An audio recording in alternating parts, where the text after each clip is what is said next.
Human life is meant for an essential subject from Vinipedia. The human life is meant for making a solution to this repeated birth and death and thereby attaining a place in the spiritual sky where everything is eternal, blissful and full of knowledge. This human form of life is very, very important and it is meant for developing Krishna consciousness. If one neglects that and simply engages in sense gratification, that is spoiling precious time. Srila Prabhupada's books, lectures, conversations and letters offer a comprehensive presentation of this essential subject as seen in the Vinicotes. Human life is meant for category. An introduction from his books is given below in the following 16 quotes. Quotes from Srila Prabhupada's books. Human life is meant for God realization, and the human being is given higher intelligence for this purpose. Those who believe that this higher intelligence is meant to attain a higher state should follow the instructions of the Vedic literatures. By taking such instructions from higher authorities, one can actually become situated in perfect knowledge and give real meaning to life.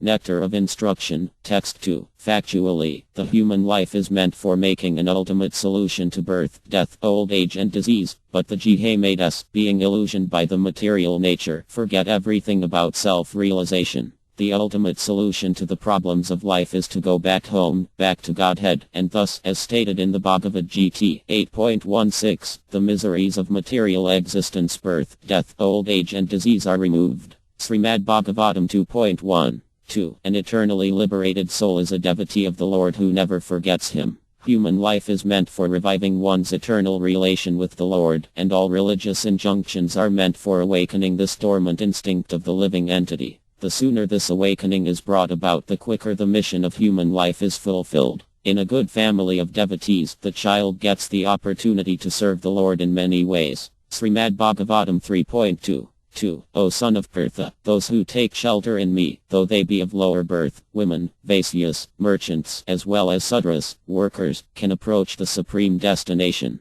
BG 9.32. Human life is specifically meant for going back home, back to Godhead. That facility should be given to everyone, whether one be a Sudra, a Vaisya, a woman or a Kshatriya. This is the purpose of the Krishna consciousness movement. Srimad Bhagavatam 5.26. 23. Vidura wanted to point out to Dhtara that everyone has to protect himself by his action and the grace of the Lord. One has to execute his duty faithfully, depending for the result on the supreme authority. No friend, no children, no father, no brother, no state and no one else can protect a person who is not protected by the Supreme Lord. One should, therefore, seek the protection of the Supreme Lord, for the human form of life is meant for seeking that protection. Srimad Bhagavatam 1.13. 21. Dhtara is addressed herein as a Kapa because without any estimation of his material body he wants to live at any cost. Vidura is trying to open his eyes to see that he cannot live more than his term and that he must prepare for death.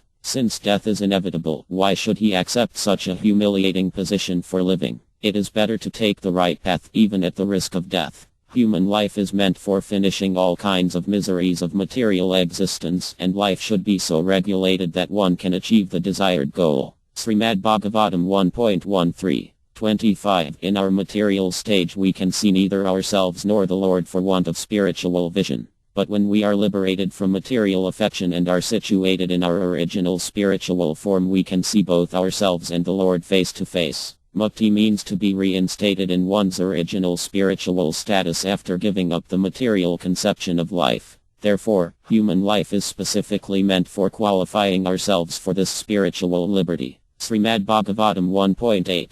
4. A fully responsible man should always be conscious of the prime duty of the present human form of life. The activities to meet the immediate necessities of material life are not everything. One should always be alert in his duty for attainment of the best situation in the next life. Human life is meant for preparing ourselves for that prime duty. Srimad Bhagavatam 2.1. 13. The Lord, being the source of everything that be, is the origin of all austerities and penances also. Great vows of austerity are undertaken by sages to achieve success in self-realization. Human life is meant for such tapasya with the great vow of celibacy or brahmacharya. In the rigid life of tapasya, there is no place for the association of women. And because human life is meant for tapasya, for self-realization, factual human civilization, as conceived by the system of Santana Dharma or the school of four castes and four orders of life, prescribes rigid dissociation from woman in three stages of life.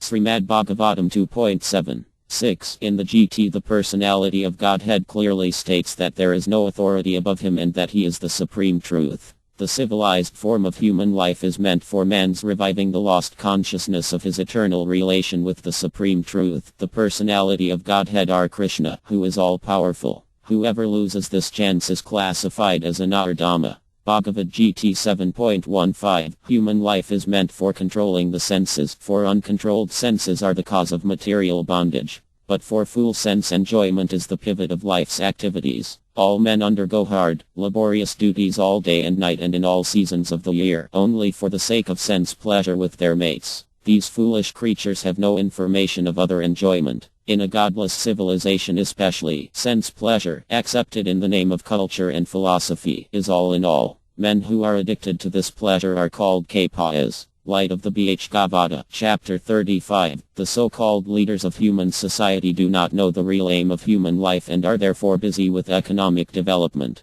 This is misleading. Every state and every society is busy trying to improve the quality of eating, sleeping, mating and defending. This human form of life is meant for more than these four animal principles. Eating, sleeping, mating and defending are problems found in the animal kingdom, and the animals have solved these problems without difficulty. Kaitanya Karitam Ta, Madhya LL 19.159 Indeed, dogs and hogs do not have to work so hard for sex. A human being should try to live in a different way and should not try to imitate dogs and hogs. The alternative is mentioned. Human life is meant for tapasya, austerity and penance. By tapasya, one can get out of the material clutches. When one is situated in Krishna consciousness, devotional service, his happiness is guaranteed eternally. By taking to bhakti yoga, devotional service, one's existence is purified. Srimad Bhagavatam 5.5 1. Philosophy means finding the ultimate cause. As Vedanta Astra very reasonably says, Eth to Brahma Gs.